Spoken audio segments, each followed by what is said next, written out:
it wouldn't cost a lot of money to dump a bucket of paint on a production assistant and say walk around for 2 minutes and just look at the aftermath and be like, oh, yeah, we got to add a lot more paint in that scene. I love that. If they would have just researched the paint a little more.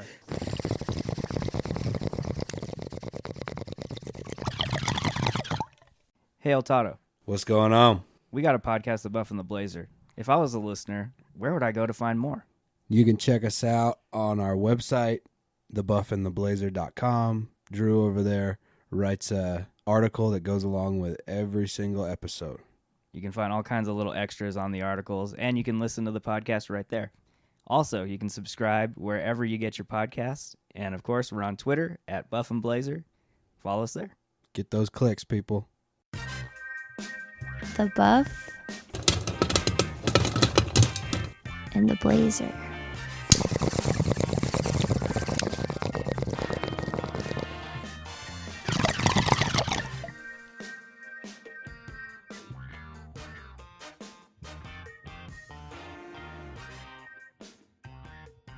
Welcome, everyone, to the Buff and the Blazer podcast, episode 11.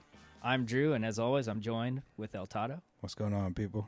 And today we're going to discuss The Invisible Man, directed by Leigh Whannell.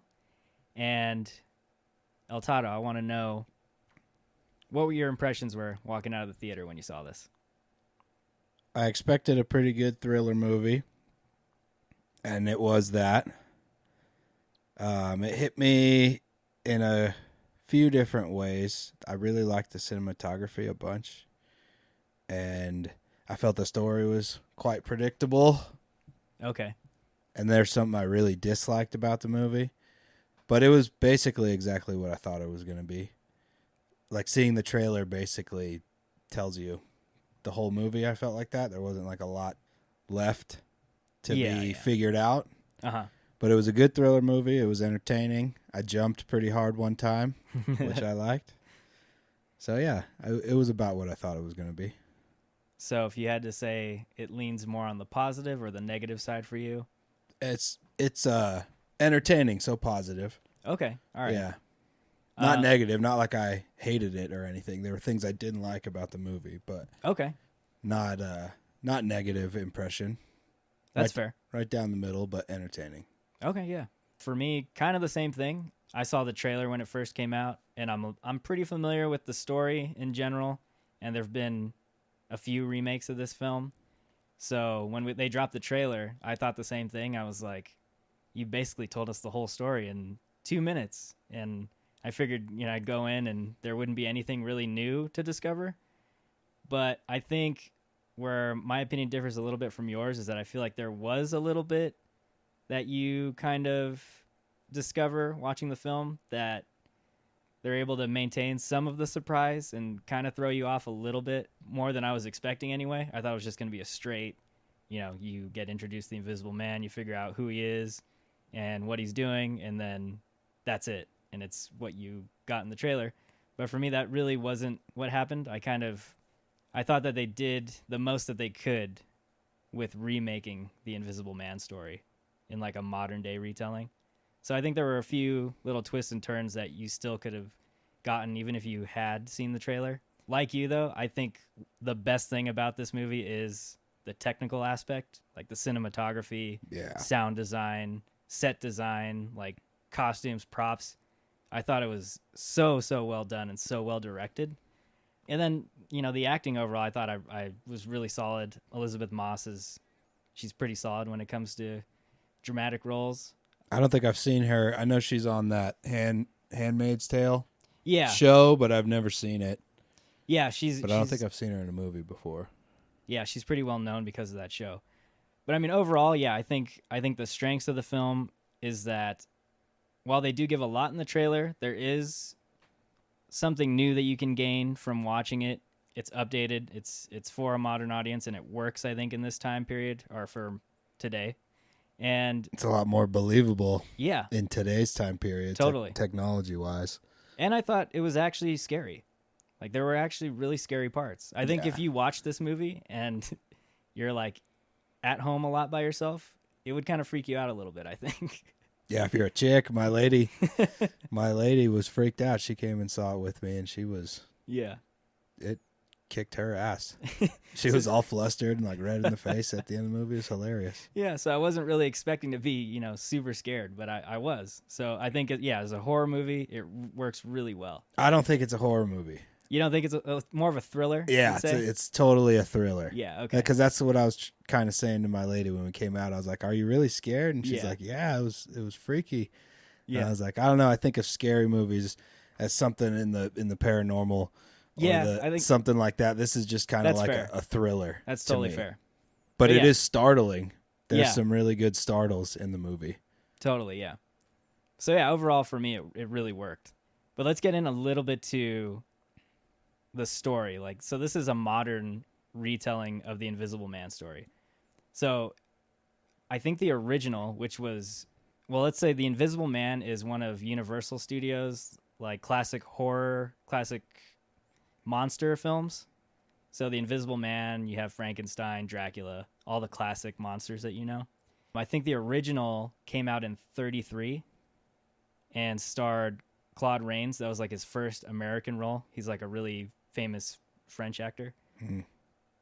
Yeah, he's basically like a scientist. He's working with chemicals, and he figures out a way to make himself invisible. But the funny thing is, he uses the chemicals on his skin, so the only way he can become invisible is when he takes his clothes off. So he's essentially walking around naked. There's a whole pervert aspect to it. And he's like, I haven't seen it. I've seen it like once or twice. There's no love interest or anything. He's just kind of there doing research in a hotel, and people are like, what the hell? You got to pay your rent. You got to get out of here. Your room's messy. And they just bug him, and he goes on a rampage almost. And you find out that the chemicals somehow cause him to be really violent, and that's what turns him into sort of like a villain almost. Okay. And that's like the basic premise of that story. So I really liked how they updated it. And I thought the element of the movie that worked really well was how scared Elizabeth Moss's character was in terms of that relationship with the main character Adrian. Like, you can totally sense that was a really, really bad relationship she was in, and like very abusive. So when she gets out, the whole opening sequence when she's trying to escape, I thought that was really well done, and they did a good job of showing the stakes of just how bad of a situation she was in. Yeah, it was really suspenseful. Yeah. The whole movie, she did a great job of playing a really freaked out, spouse figure with a, insane control freak, super rich billionaire husband. Uh-huh. It's pretty crazy. But we're going to do this episode like no spoilers because it just came out, so we're going to try and we want you guys to see it. Not spill the beans completely. And I only said that beginning part because it's in the trailer. But we won't go into any real crazy detail with the scenes. We won't give away major plot No twists and things like that. But if you've seen the trailer, you know what the premise of the movie is about. Let's talk about the tech a little bit, like the suit and how the character he's like an optics researcher, right? Yeah. Did you buy that element? Tech, I loved it. That was like a way more believable than some guy figuring out chemicals. Yeah. That's one thing that I found really striking about the movie is like when they finally, reveal how he's been making himself invisible. Right. It doesn't seem that far off from possible, at all. Totally. It seems like totally possible, like somebody with the right resources could make that right now. The functionality of it and the durability of it is an issue. Right.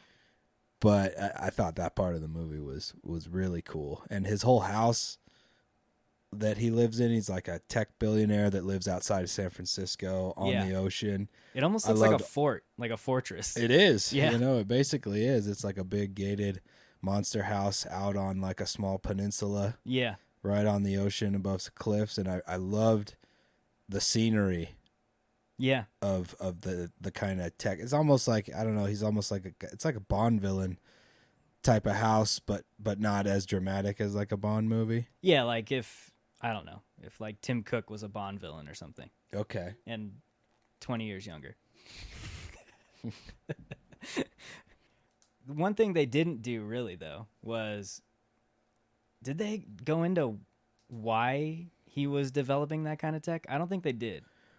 Well, they didn't go into his background Yeah, much, that would have been but interesting to they know. just said he is, a leading tech billionaire in optics. So Right. cameras, lenses, Yeah. all that kind of stuff.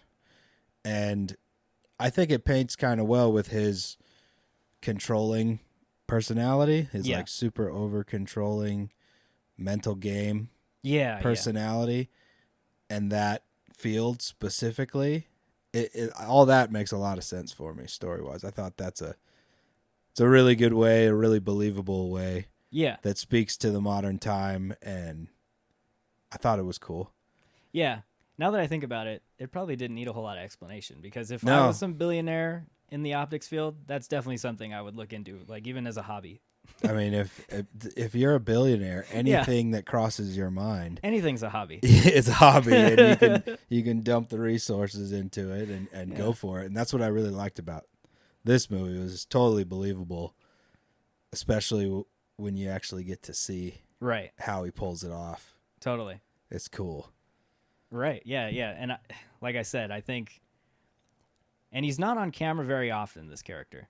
When he is, though, you really get the sense that there's a few screws loose up in there. Like, Yeah, he did a good job of playing a Yeah. psycho. Really good job. One other element of the story that I really liked, that was really enjoyable, was when she meets up with two other characters. One being like, I got the sense that he was like a family friend. Yeah, they didn't really explain that. Like, was he Aldous Hodge's character, James Lanier. like I guess he's got to be like a family friend. I took it as like he was a family friend. Or almost like the sister's ex-husband. Something like that, yeah. Something along those lines. Yeah. But like anytime the three of those characters were on screen, I'm talking about Cecilia, James, and then Sydney, his daughter, played by Storm Reed, I felt like their interactions were just so natural, and you really got this like found family element to their relationship, and they just got good chemistry. And anytime they interacted, that's where a lot of the humor came from, I thought. Yeah. Yeah, you really, really buy into that. And I loved how she's sort of recovering in the house, and you get to be with her on that short little episode of recovery where she's starting to gain her confidence back to be able to get out into the world. And he's totally there to support her in that. And I really thought that was a great part of the story. Yeah, it did really well to like weave a lot more characters into the whole plot. Yeah. Because you develop a really good relationship with that family vibe, and that's who you're rooting for. Right. Pretty early on in the movie. So it could have been tough to not bring in a whole nother group of characters. Yeah. With consequence. Right. You know, if it was just him chasing her and messing with her the whole movie, it might have got a little just boring, you know? Yeah. And I think that's kind of how some of the remakes have gone too, like the older ones. Like one that comes to mind is that film Hollow Man with Kevin Bacon and Elizabeth Shue. I remember the previews and stuff, but Yeah. I don't think I ever saw it. I don't or if even I did, it didn't make any impression on me. I don't even remember if it was supposed to be The Invisible Man or like a knockoff, but it's real similar to this story. Like she's kind of, I can't remember if he's a love interest or not, but he's basically like haunting her as the Invisible Man. I really liked that character James. Like he was so fun to watch, and like some of the funniest dialogue comes from him. And what I do like is the director kind of builds up the relationship between the three of them, and you become invested. Then the film goes on, and I think you could say that relationship gets tested. Yeah, it gets torn down a little bit. Yeah. Which is entertaining. Yeah. And like, at least for me as an audience member, it affected me. I was like, oh man, this was like this beautiful thing they had going, and now it's like, it's really starting to strain because of events that we won't go into too much detail about. I think they did a really good job of letting you get to know the characters Yeah. in a movie that's not really lacking in suspense or action. Right. You know, there's kind of a lot of wholesome wrapped in Mm-hmm. to the suspense, because most of the movie's pretty suspenseful, Yeah. because you're not really sure if he's in the room or not Right. a lot of the movie, but sometimes you can like hear him breathing Yeah. and like hear him walking. Yeah. I thought that was pretty cool. It's interesting that you said that too, because I would also agree that even more so than the invisible man element of the story and the thriller aspect, you could say that this film is a straight up character study. Like, you get deep into Cecilia's mind and like her psyche, and you really get a good picture of like how she's mentally just torn apart in terms of that relationship that she was in. And I think that's what makes this film different from the previous iterations of the story, is you really are able to like get inside their headspace and kind of come to realize what they're struggling with. I thought that was really well done. Did you feel that way? Yeah. The whole everyone thinks she's going crazy aspect is really good, and there's parts in the movie where she almost thinks she's going crazy too. Yeah. And I thought she did a fantastic job of that. Yeah, totally. You know, before we get deeper into the characters a little bit, how do you feel about like how everything resolved? Like without giving anything away. Well, let me ask you this, because I wanted to get there too. Where the story ended up, was it predictable for you? Did you see it coming, or was that kind of something that threw you off? No, it didn't throw me off at all. It didn't throw you off at all? No. Okay. No, every big reveal, Uh-huh. there's essentially 2 shock parts to the ending. Yeah. And both of them I was pretty clued into. Okay. And was aware. The first big reveal, I was aware that I think you were saying you got a pretty good sense of it. Yeah, I had a sense of his brother being involved in lots of things. Yeah. Because he played a creepy lawyer. Mm-hmm. But yeah, it just, when they revealed it, I wasn't like super duper shocked, because I don't know, I kind of have a sense for time. Yeah. Pretty good, and I was like, well, the movie is not over. Yeah. You know, when there's a big reveal coming that Right. could be the end of the movie. Yeah. You know, so that didn't catch me off guard. And then the very end, everybody knows what the very end is. You don't even need me to say it. Okay. So I think I know exactly what 2 moments you're talking about. And I will say, to be honest, that they both caught me off guard. Really? Yeah. The second one? The second one too. No. So I watched the trailer, and I wasn't even expecting there to be something else in terms of that character, which we won't name. So when that reveal happened, I was like, oh, okay, that's interesting. So it almost made me question, like, well, is, person A or character A really behind this? And that kind of threw me for a loop a little bit. I didn't see it coming. Yeah, I didn't buy that angle of it. Okay. One bit. And then the very last reveal, I was like, holy shit, I didn't see that coming at all.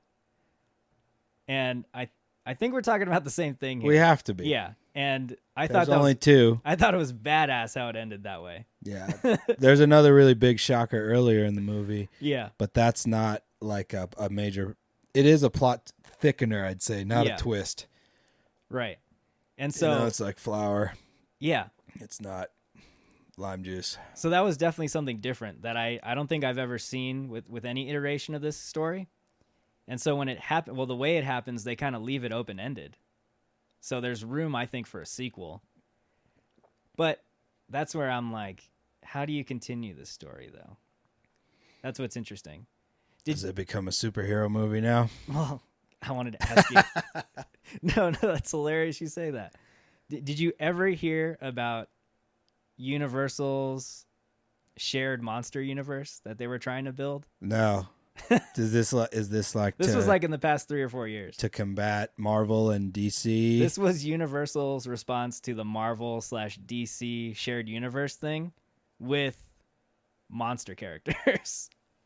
So, and they had huge A-list actors attached. They had Russell Crowe. They had Johnny Depp. They had What movie is this?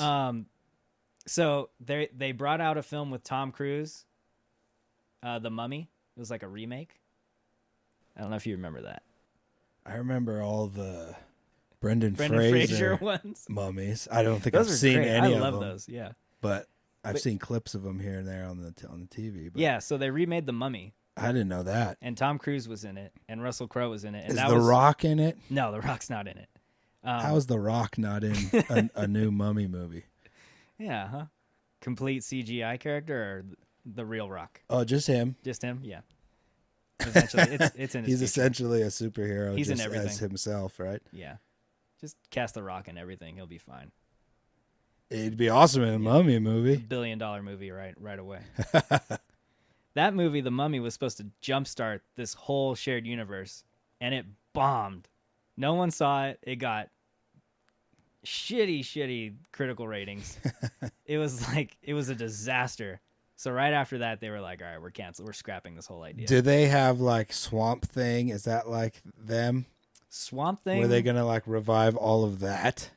Yeah, like all the classic horror monster characters. Frankenstein. Frankenstein. I think Johnny Depp was supposed to be the Invisible Man Okay. before this one. Okay.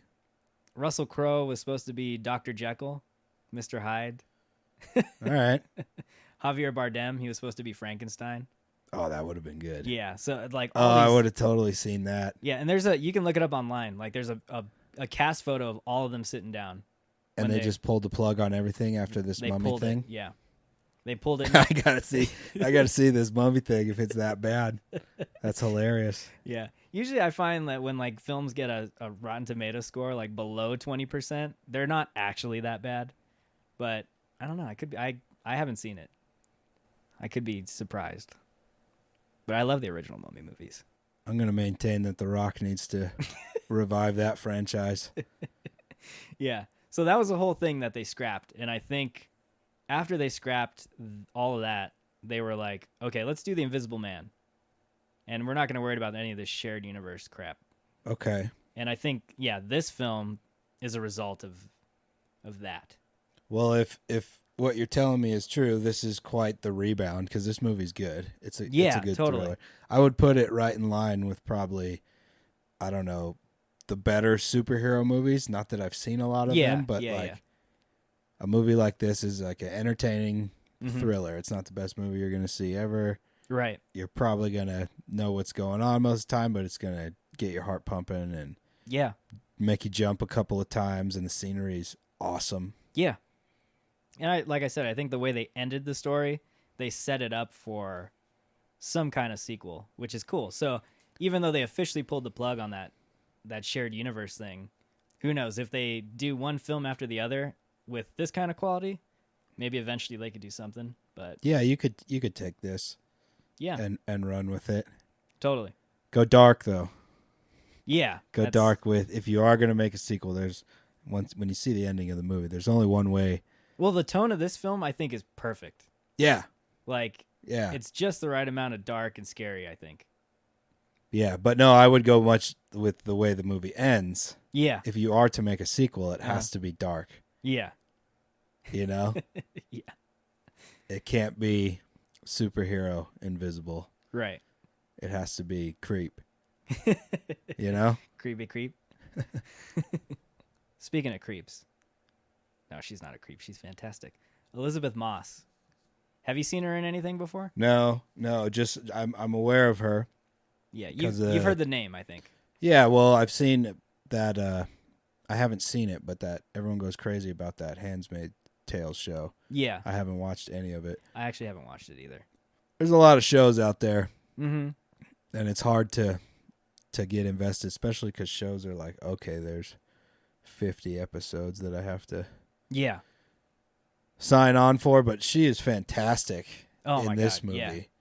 Well, The Handmaid's Tale is critically acclaimed. Like, it's top-notch quality. It's probably Hulu's Top of the Mountain, right? Yeah, totally. It's one of their flagships. But Elizabeth Moss, oh my gosh, she did such a good job in this role. Like, this character could have come across as very boring. It could have easily have been, the stereotypical female character that's running away and scared and just like, no dimension. But I loved how she was able to, and we kind of hit on it a little earlier, but she toes this line of being frantic and totally and understandably like distressed, and then also at the same time coming across as just completely nuts and crazy. Yeah. And sometimes I think the line blurs and you just don't know like if she's really crazy or if she's just that freaked out where she just becomes super paranoid. But I thought that her performance pulling off both those emotions and then sort of blurring it in the middle where you don't know which way the character's going to go. That I thought that was really well done. Yeah, there's a big segment kind of in the end of the second act of the movie where I think it's in the trailer. She's in a mental hospital and you can't really tell if she believes in herself and she believes she's right, or she is losing it just because of her environmental circumstances. Right. Because there's thousands of people that probably aren't that messed up that have been thrown into a mental institution in situations like that. And that probably takes somebody that could be easily medicated or therapy or whatever, live a normal life, put them in a situation where they're strapped to a table and, in a metal room and they could go crazy probably really easily. So it kind of she did a great job of playing a person that's like on the brink of really losing it. Yeah, totally. Because that's kind of his intention really, is just to make her go completely insane. Right. And, she's great. She is probably one of the best on cue criers I've ever seen, because there's so many scenes in the movie where she's speaking and rolling tears out. Yeah. But not choking up. Mm-hmm. That's really impressive. Yeah, like really realistic. Super realistic crying. I don't know if it's like a Visine trick or anything, but it don't look like it. Like the scene in the restaurant when she's sitting there across from her sister. That scene, her acting in that scene is amazing. Yep. Totally amazing. Yeah, yeah. The other thing, too, about her is she has like this, I call it like the Jack Nicholson look. Like she has this stare she does. And like it looks like she's about to break at any moment, like just go completely nuts.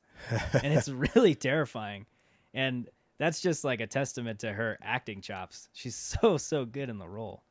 This movie kind of came out at a weird time, but I wouldn't be get like, I don't know, maybe lower awards, Golden Globes or whatever, just because it's a great performance. Yeah, and there are a bunch of times where it's just her on screen. Like it's just all her with no dialogue, so it's all emotion, and that's really hard to pull off sometimes.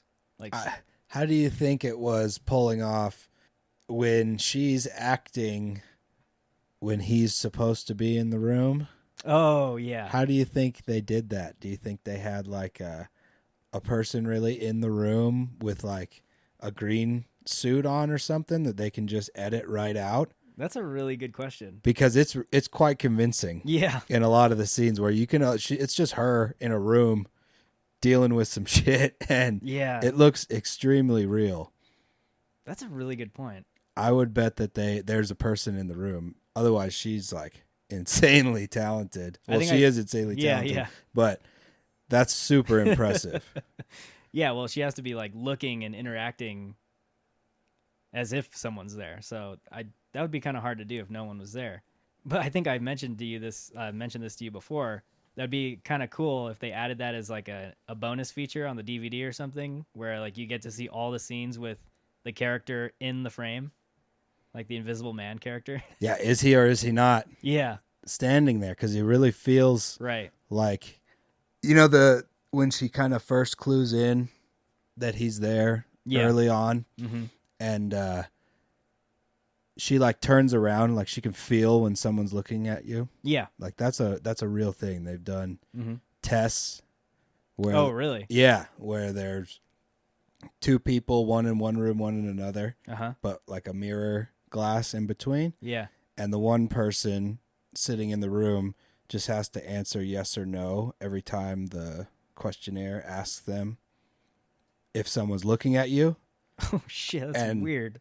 And there's another person in the room who's like looking at them and looking away, you know what I mean? And the numbers are like actually really impressive on people being able to tell. Whoa. Because that's like an instinct type thing. And I thought she pulled that off really good.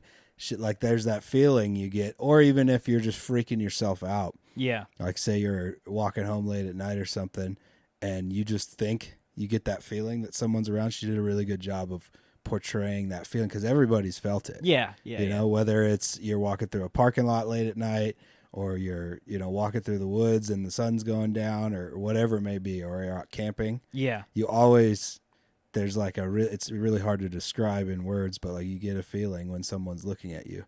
Yeah. And the first scene where he's kind of playing his games as the Invisible Man, I thought was really moving. And it's literally like her face for like a minute, no talking or anything on the screen. Like that's really impressive. Yeah.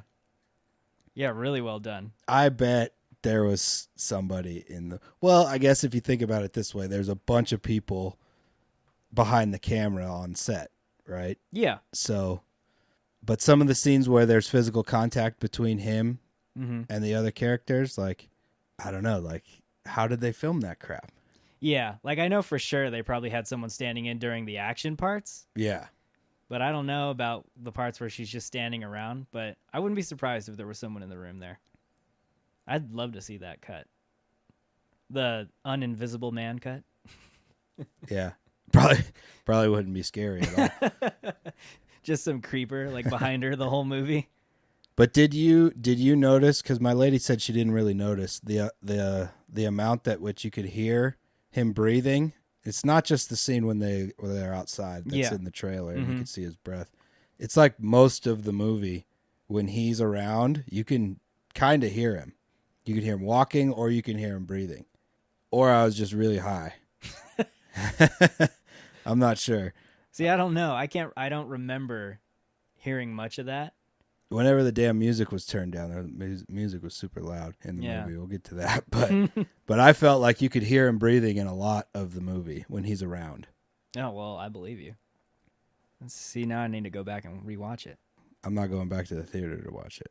Well, no, I wouldn't either.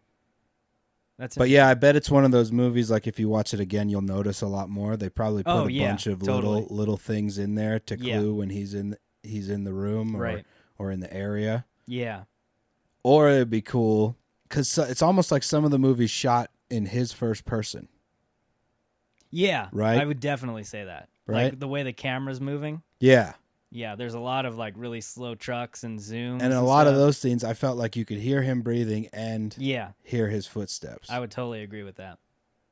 Was there a particular character that you liked in the film that was like a favorite for you? Yeah, my favorite character was Tom, the brother. Yeah. Tom Griffin, played by Michael Dorman. Uh-huh. He was my favorite character in the movie. He's not in the movie very much, but he plays like the slimy piece of shit lawyer so well. Mm-hmm.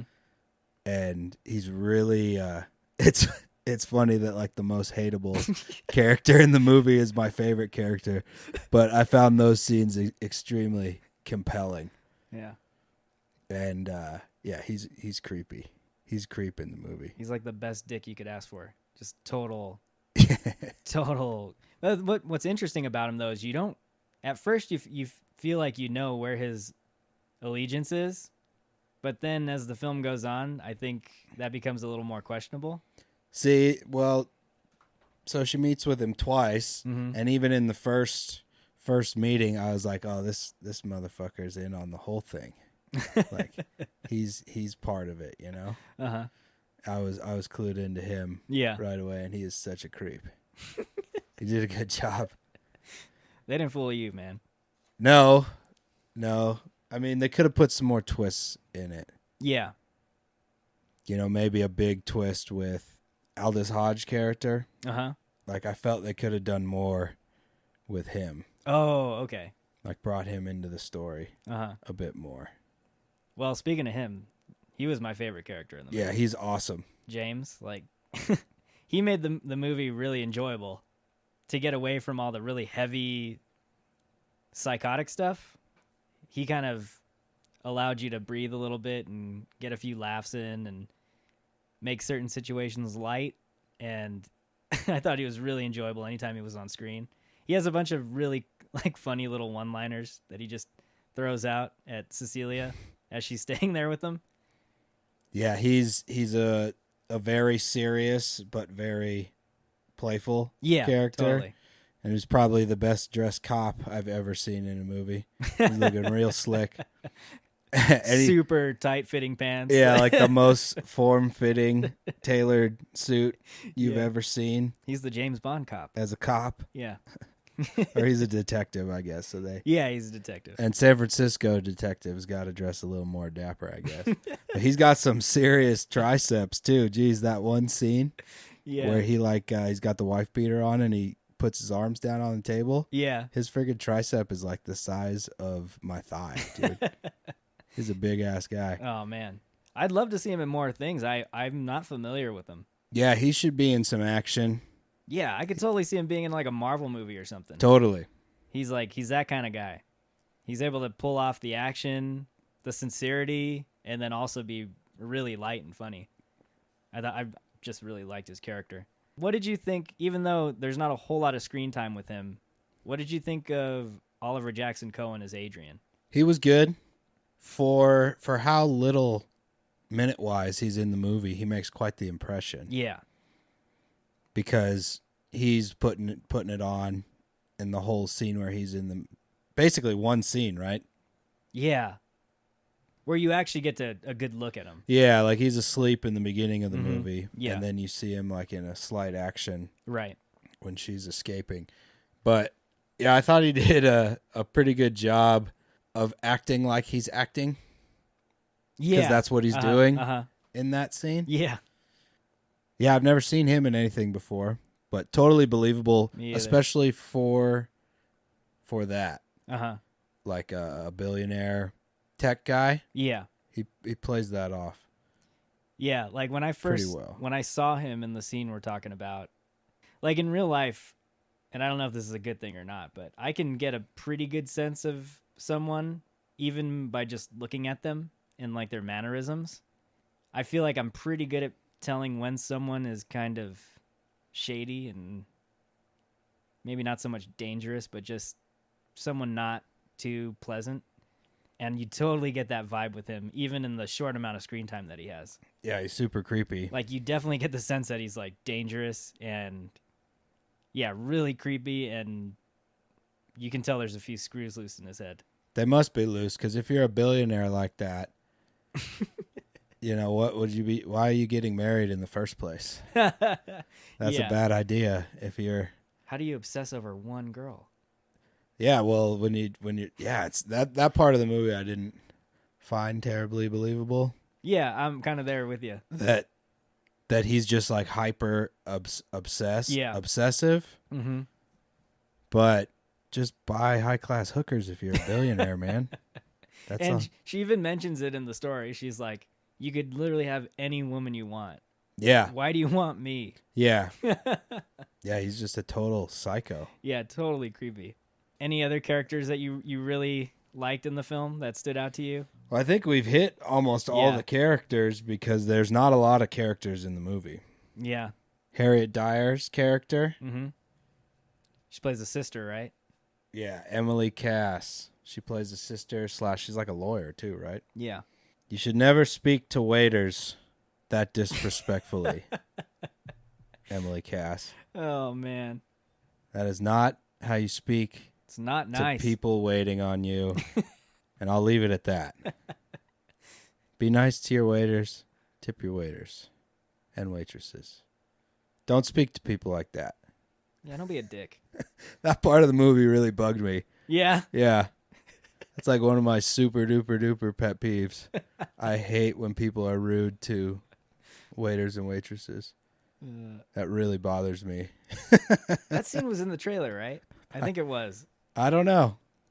Yeah, I can't remember. Well, after you watch it, you'll know what we're talking about. Be nice. Be nice. You need to be nice. But but let's get into where I thought this film totally worked and really pushed it over the top for me, and that was the technical department. I'm talking about all of the filmmaking techniques, the direction. I'm talking about shots. I'm talking about sound design, set design. Let's start off with the cinematography. Oh my God. The cinematography in this film was so effective. Like, I loved the shots where you would start off in a hallway and the camera would be focused on nothing and then would just slowly like creep back. And I use the word creep because that's the kind of the sense you get. And it's like at a really, really gradual pace. It moves and then pans over to like Elizabeth Moss's character and then slowly zooms in. And it heightens that sense of there being someone else in the room. And I thought like all the shots were so well planned and executed. What did you think? Yeah, that's the total strong part of the movie for me. Yeah. Everything from like the waves crashing and rolling the initial credits in water. Yeah, did you like that? And then disappearing. Yeah. Oh, that was pretty different. that was so cool. So cool. But yeah, a lot of the shots where he's around and it's either first person with him or it's a static shot. Yeah. Or not static, but like a moving shot through the house. Yeah. It was awesome. And you need that because if the whole premise of the movie is you got one character who's in a room with someone else that's not really there on frame that you can see, that could be boring really fast. Well, I mean, they found a way to to make a movie where probably 25% of the movie, there's nobody on camera. Yeah. It's literally just like them shooting It's like an empty room. Check out this door. It was probably super scary, quick to shoot on all those aspects, It's like, well, I don't have to take that again. Yeah. Just a hallway. Yeah, totally. But I loved the way the movie was shot, and visually it's awesome. I loved the whole San Francisco vibe and all the shots of the city and the shots of the coastline. Yeah. It was beautiful. I recently went up to San Francisco for a little mini vacay to see the Metallica 20th anniversary S&M show. Sweet. At the Chase Center grand opening. It was awesome.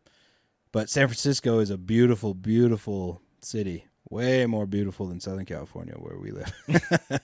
But I thought all of those shots, like some of the, like they're probably drone shots or whatever going over the buildings and stuff in the city. They're not in the movie a bunch, but I really liked that. See, I totally forgot about those too. Yeah, that was a big favorite part. There's actually quite a few of big overhead shots of San Francisco, and it's such a cool city with so much topography. Yeah. And all the ocean shots at his palace, Yeah. and his whole, whoever house that is, they rented to film, and that's got to be a real house, right? I would think so. It looks pretty real. It's awesome.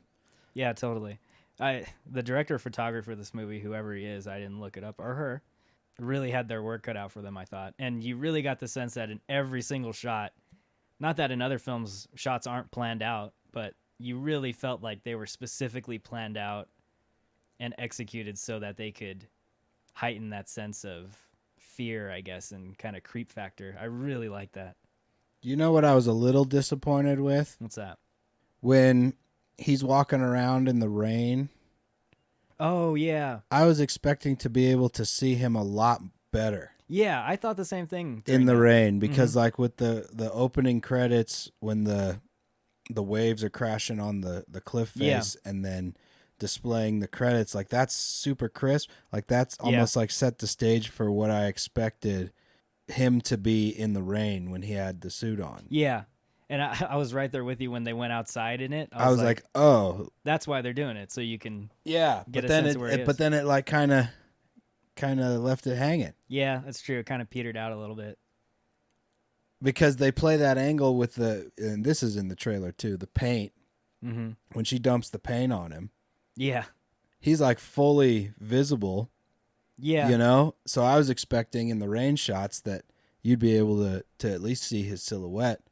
The other thing too is that paint that had to be like a can of watercolors or something. Yeah, Like- that part of the movie was super like not well done. Yeah. At all. Not believable at all. I'm like, man, there's no way you'd be able to wash all that off. Have you ever like tried to paint a room Yes. and come out of there without paint everywhere, let alone a whole bucket Yeah. dumped? And it's like, depending on what you use, it's impossible to come off at times. Yeah, that part of the movie was the most non-believable part Yeah. of the movie. I was like, man, we should be able to see you for the whole rest of the film. Totally. Footprints, everything. Yeah. That's a knock against it. Strike one. One bong load taken away. No. But I thought overall that everything was really well executed. We mentioned a little bit before how you talked about the breathing. I thought, aside from that, some of the sound effects and the sound design were really, really creepy too. Like, even if it was just like a sound effect stab or something during a scene that helped you kind of like helped raise the hairs on your skin a little bit. I thought that those were really, really well placed, like in parts of scenes that were meant to, heighten your senses a little bit. And you get a lot of like just really cool, creepy, atmospheric tones and droning sounds. And not that it's like generically done and that it's, meant to only get you scared regardless of what's going on screen. I thought that the sound design, in addition to what you were seeing with the camera and with the performances on screen, really, really blended well together. Yeah, I feel like they kind of missed the mark a bit on the whole sound side of the movie. Okay. I felt like there were parts of the movie that would have done much better with way less music. Oh, okay. Like, I'll get to the music in a second. Yeah. But I felt some of the action scenes were almost too comic booky sounding, like the punches and kicks and things like that. I thought were too much. Okay. And then I felt like when the creepy silence of the movie could have been played up more. Oh, I get what you're saying. It's almost like there was creepy silence, and then like the score would come in. Yeah. And like try to enhance, but for me it ruined a lot of it. So you would have liked it better if a lot more silence, Yeah, okay. Like I think that's something that a lot of movies fail to do. Yeah. Is to allow the silence. I think one of my favorite movies ever, No Country. I don't even know if there's any music in that movie. Uh-huh. And there's tons of just silence in the movie, Yeah, yeah. And I really appreciate that. And I felt a movie like this, where his whole point is trying to be silent. Uh-huh. It's like lay off the cello and all the clarinets and all that shit. Just let it breathe a little bit. Let it creep a little bit. No clarinets. Yeah. Violins and all that, There was so much big orchestra in the movie. But you always need clarinet. Maybe at the opening and the ending, but like Okay. that was a part of the movie that I felt they kind of missed the mark a bit. It's let it be a little more quiet, and then lay off the 1950s Batman, bang, boom, pow, all that with the punches. Like just dumb it down a little bit, make it a little more believable. I totally get what you're saying, because the scenes that are completely, absolutely silent, they're like really creepy. Yeah, and the knife. The sound effects on some of the knife action, It's like, that's a little too loud.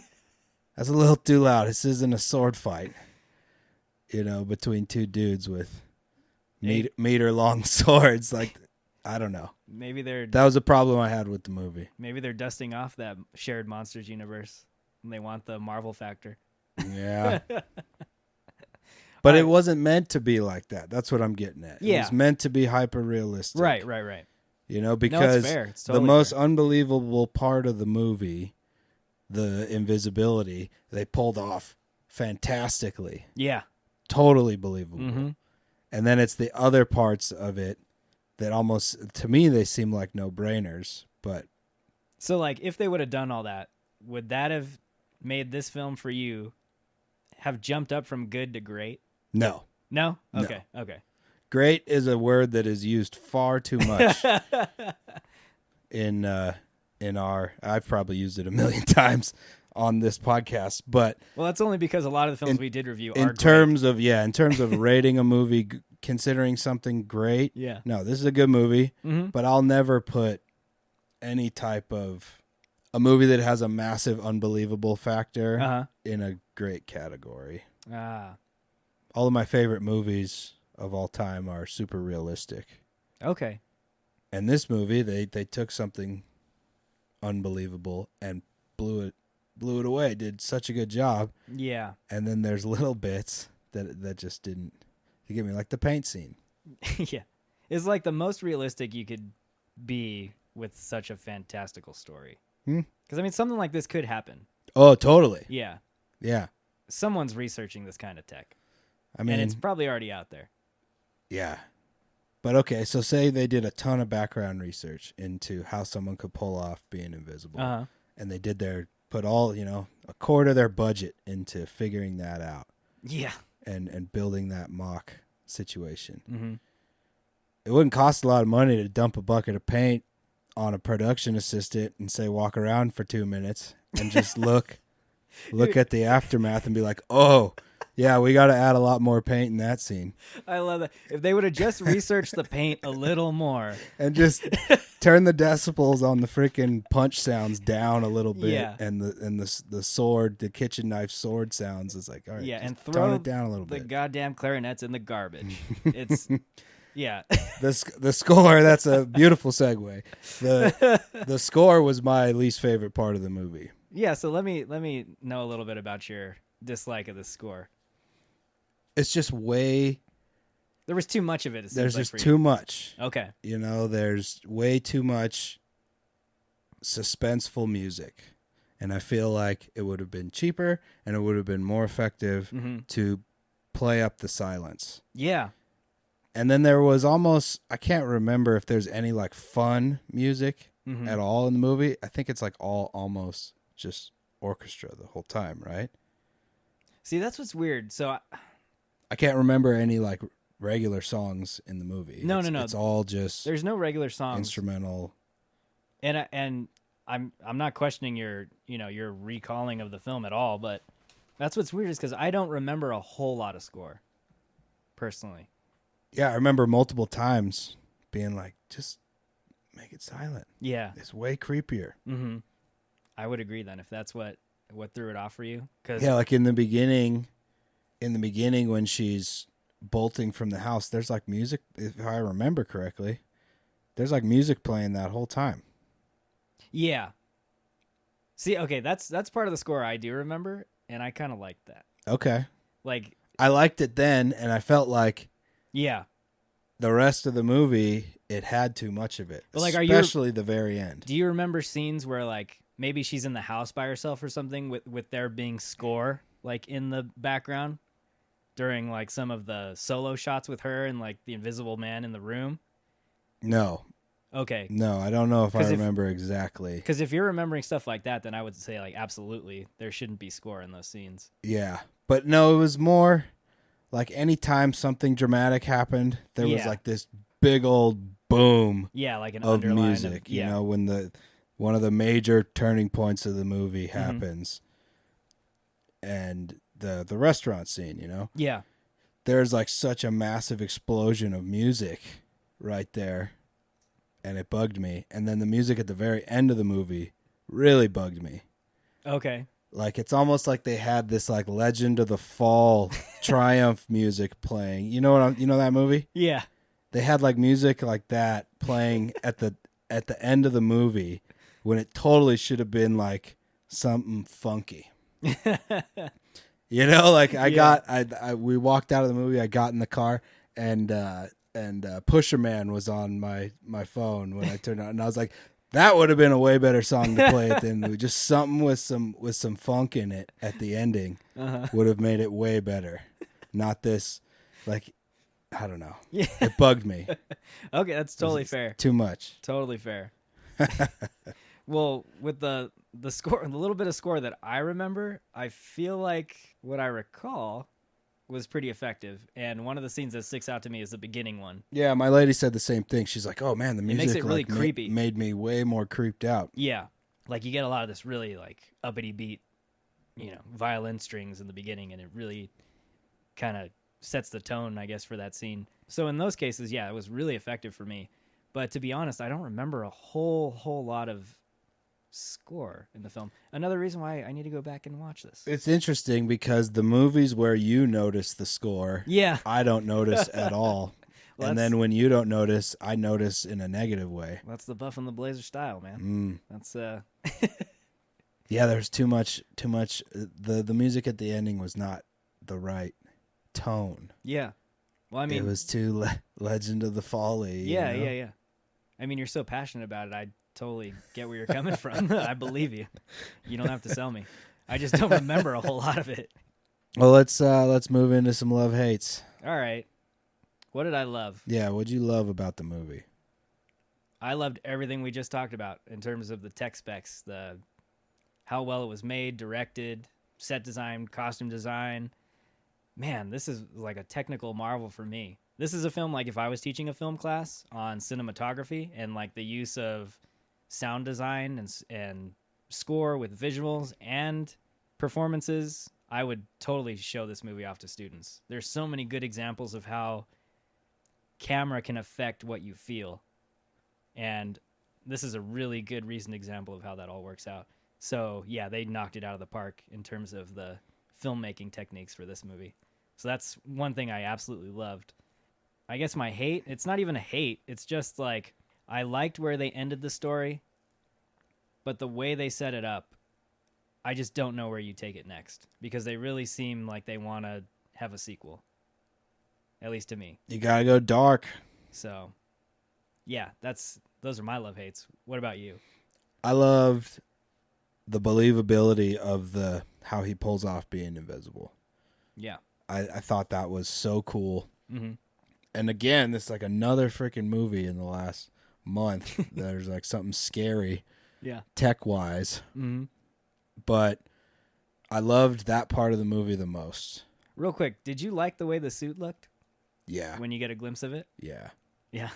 Yeah, it's dope. Again, like if you want to be an asshole like me, how durable something like that is, well, that's the questionable. That thing must weigh a ton too. Yeah, I don't really know because the way it's set up, it's almost like it's like a flexi type metal suit. Yeah, it's a flexi webcam suit. Yeah, it's like a flexi webcam suit. And how durable something like that would be with that many lenses on it. Yeah. But that part of the movie's awesome. Yeah, it's was really so cool. And it's super believable. Like somebody could, probably some billionaire in another country just saw that movie and is like, I want one of those. And could put resources to it and it would work. It might not, not be able to move very well in it or whatever. Yeah, yeah. Because that's the crazy part about the movie is like how it's all integrated. It's all got to be wireless but it's super interesting. Yeah. I love that about the movie, and I love the cinematography. Yeah. It's shot really well, super entertaining, and caught me a startle. One really good startle in the movie. Actually jumped in my chair, which was awesome. Appreciate that. Appreciate that. Yeah. Shout out. Yeah. What I hated about the movie was the score. It was just too much for me. Mm-hmm. I would have liked a lot more silence. And then the music at the end of the movie was completely the wrong tone. It's completely the wrong tone. You needed funk at the end of that movie. And the paint scene, man. I mean, I hated that. Would you have brought that up if I didn't? The paint scene? Yeah. Oh, yeah. You were thinking the same thing? Oh, absolutely. I was like, man, what are you going to paint with that stuff? Yeah, it was not believable at all. All right.